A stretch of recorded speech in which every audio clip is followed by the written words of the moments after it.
Financial freedom grant सबातियर द्वारा लिखी गई एक बेस्ट फाइनेंशियल बुक है। इस बुक में ऑथर ने कुछ ऐसे पार्ट्स को कवर किया है जिससे आप फाइनेंशियल फ्रीडम यानी पैसे की चिंता से मुक्ति पा सकते हैं। फाइनेंशियल फ्रीडम बुक आपको ये सिखाती है कि कैसे आप अपने जेब से छुटकारा पाकर फाइनेंशियली इंडिपेंडेंट बन सकते हैं। आप अपने जीवन को बेहतर तरीके, सुकून और शांति के साथ जी सकते हैं। लेकिन इससे पहले आपको जान लेना चाहिए, सफलता उसी व्यक्ति को मिलती है जो सही रणनीति के साथ जीवन में लक्ष्य को पाना चाहता है। ग्रांट सबातियर ने अपने बुक फाइनेंशियल फ्रीडम में बताया है कि कैसे आप कम समय में ज़्यादा पैसे कमाकर फाइनेंशियल फ्रीडम हासिल कर सकते हैं। तो चलिए दोस्तों, फाइनेंशियल फ्रीडम हम कैसे हासिल कर सकते हैं, इसे 7 आसान टिप्स में समझते हैं। पहला पॉइंट है क्लैरिटी। दुनिया में ज़्यादातर ऐसे लोग हैं जो बिना किसी प्लानिंग के अपने काम में लगे रहते हैं। मेहनत से कमाए हुए पैसे को फालतू की चीज़ों में खर्च कर देते हैं। उन्हें इस बात का बिल्कुल भी ख्याल नहीं रहता जब हमारी उम्र रिटायरमेंट की हो जाएगी तो उस समय हम कैसे सरवाइव करेंगे। ग्रांट सबातियर का कहना है कि इंसान को जीवन की शुरुआत दिनों से ही क्लियर होना चाहिए रिटायर के बाद लाइफ को जीने के लिए कितना पैसे की ज़रूरत है, इसको पहले से ही डिसाइड कर लेना चाहिए। उदाहरण के लिए, यदि आप एक साल में 2 लाख रुपए खर्च करते हैं तो होने वाला खर्च को 25 से गुणा कर दीजिए। 2 लाख इंटू 25 यानी कि 5 करोड़ रुपए। यानी कि रिटायरमेंट के बाद फाइनेंशियली इंडिपेंडेंट होने के लिए आपके पास 5 करोड़ रुपए होने चाहिए। तो अभी हम बात करते हैं सेकेंड पॉइंट की, जो कि है सेल्फ सफिशिएंसी। सेल्फ सफिशिएंसी में ग्रांट सबातियर कहते हैं, जब आप खूब सारा पैसा कमा लोगे तब आप खुद पर निर्भर हो जाओ। तो फाइनेंशियल फ्रीडम हासिल करने के लिए आपका नेटवर्थ क्या है, साल में खर्चा कितना है, सेविंग कितना कर लेते हो, इन सभी का हिसाब किताब रखें और एक रिपोर्ट तैयार करें ताकि पता चल सके फाइनेंशियल फ्रीडम अचीव करने के लिए आप कितना कदम दूर हैं। इसके लिए आपको हर महीने कितने रुपए का सेविंग करने का आवश्यकता है। तो फाइनेंशियल फ्रीडम पाने के लिए हमारा थर्ड पॉइंट है ब्रीथिंग रूम।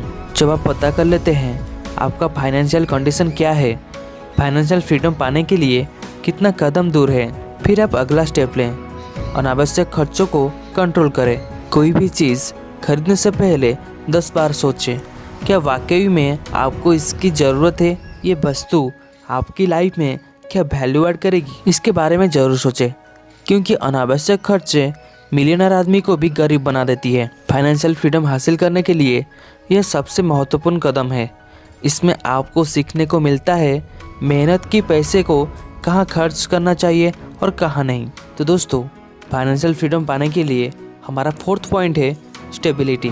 किसी भी इंसान को फाइनेंशियल स्टेबल बनने के लिए बहुत ज़्यादा पैसे जमा करने की आवश्यकता होती है। इसके लिए उससे अपनी कमाई का कम से कम 30% हिस्सा सेव करना चाहिए।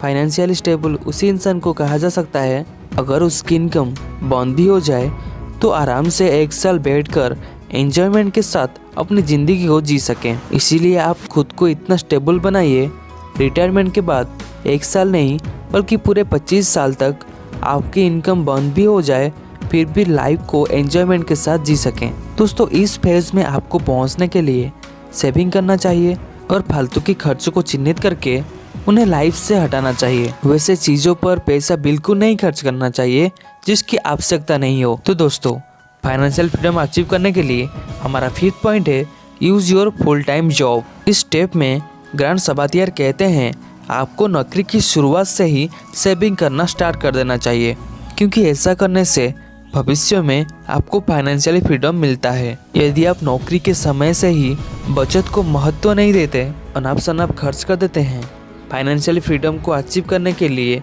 रणनीति नहीं बनाते, तो आगे चलकर बहुत सारी दिक्कतों का सामना करना पड़ता है। इसीलिए आपको नौकरी के समय से ही बचत की रणनीति बनानी चाहिए।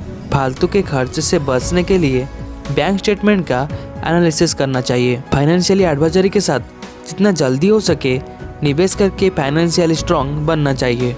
ऐसा करने से रिटायरमेंट के बाद आपका भविष्य सुरक्षित हो जाएगा और आप फाइनेंशियल फ्रीडम पा सकेंगे। तो फाइनेंशियल फ्रीडम का नंबर 6 पॉइंट है more money in less time. इस स्टेप में ग्रांट सबातियर कहते हैं वर्तमान समय में हमारे पास पैसा का होना बहुत ज़रूरी है, क्योंकि जिस दिन आपके पास पैसा खत्म हो जाएगा उसी दिन आपके 95% रिश्तेदार कम हो जाएंगे। जिस प्रकार हमारे शरीर को जीवित रखने के लिए भोजन की जरूरत होती है, ठीक उसी प्रकार जीवन को चलाने के लिए पैसे की आवश्यकता होती है। कम समय में ज़्यादा पैसे कमाने को लेकर अथर कहते हैं, एक 25 वर्षीय लड़का राम शिकागो में ग्राफिक डिजाइन का जॉब किया करता था, जिसमें उसे 2 लाख रुपए की सैलरी मिलती थी। वह एक्स्ट्रा इनकम करने के लिए सैलरी का 60% हिस्सा व्यापार में लगा देता था, जिसके कारण उससे हर मंथ एक्स्ट्रा इनकम होती थी। देखते ही देखते वह कम समय में ज़्यादा पैसा कमाने वाला व्यक्ति बन गया। इस स्टेप से हमें सीखने को मिलता है कि जितना जल्दी हो सके फाइनेंशियली वेल्दी बनने के लिए हमें इन्वेस्ट शुरू कर देना चाहिए। तो फाइनेंशियली फ्रीडम का लास्ट पॉइंट यानी कि 7th पॉइंट है फाइनेंशियल फ्रीडम। यदि ऊपर बताए गए सभी स्टेप को फॉलो करते हैं तो आप फाइनली 7th स्टेप में पहुंच जाते हैं। इस स्टेप में पहुंचते ही बिना काम किए अपने जीवन को बेहतरीन तरीके से जी सकते हैं, क्योंकि आप सालों साल किए गए मेहनत और इन्वेस्टमेंट से अच्छी खासी इनकम जनरेट करेंगे। दरअसल आपको इस स्टेप में पहुंचने के लिए माइंडसेट बनाना होगा। ग्रांट सबातियर द्वारा बताए गए सभी स्टेप को फॉलो करना होगा, तब जाकर आप फाइनेंशियली फ्रीडम हासिल कर पाओगे। तो दोस्तों, ये थी ऑथर ग्रांट सबातियर द्वारा लिखी गई फाइनेंशियल फ्रीडम का बुक समरी। दोस्तों, फाइनेंशियल फ्रीडम पाने के लिए केवल 7 ही नहीं और ढेरों सारे पॉइंट्स है जो आपको ध्यान में रखना चाहिए, जैसे कि आप कैसे इन्वेस्ट करें और कहां पर इन्वेस्ट करने से हमको ज़्यादा रिटर्न मिलता है। हमको एसेट्स बनाने चाहिए, जैसे कि बिजनेस करना और रियल एस्टेट पे पैसा लगाना या स्टॉक मार्केट में इन्वेस्ट करना, जो कि आपको अच्छा खासा रिटर्न या फिर अच्छा खासा अमाउंट जनरेट करके दे सकता है। आप अपने पैसे को सही जगह पर इन्वेस्ट करने की बजाय गलत जगह पर लगा देते हो। मतलब आप अपने पैसे को ऐसी जगह पर लगा देते हो जो कि फ्यूचर में उस जगह से हमको कुछ भी फायदा देखने को नहीं मिलता है। जैसा कि आईफोन खरीदना, महंगा गाड़ी, महंगा घर खरीदना, ये सब हमारे लायबिलिटीज है। आगे जाकर इससे हमें कुछ भी फायदा नहीं मिलता है। पैसा ग्रोथ होने की जगह वहाँ पर पेंडिंग हो जाता है। तो ये सब चीज़ों को आपको ध्यान में रखना होगा। तो ये तो थे हमारा छोटा सा फाइनेंशियल बुक्स हमारे के वीडियो। और भी हम ढेर सारे अच्छे बुक्स लेकर आएंगे, जो कि आप कैसे कहाँ पे इन्वेस्ट करोगे, कितना इन्वेस्ट करने से कितना रिटर्न मिलेगा, और आप कैसे बिजनेस खड़ा कर सकते हो, और अपने लाइफ में आप कैसे सक्सेस पा सकते हो। ढेर सारे टॉपिक के ऊपर हम आगे जाकर डिस्कस करने वाले हैं। लेकिन अगर आपको ग्रांट सबातियर द्वारा लिखी गई ये फाइनेंशियल फ्रीडम बुक और इसके समरी के वीडियो कैसे लगी, हमें कमेंट करके ज़रूर बताइए। अगर आप इस बुक का फुल कंप्लीट समरी वीडियो देखना चाहते हैं या फिर सुनना चाहते हैं तो कमेंट करके मुझे ज़रूर बताइए। हम सारे पॉइंट्स कंप्लीट वीडियो के साथ आपके लिए लाएंगे। तो ये था आज का हमारा लेसन। मिलते हैं अगले वीडियो में, तब तक के लिए धन्यवाद।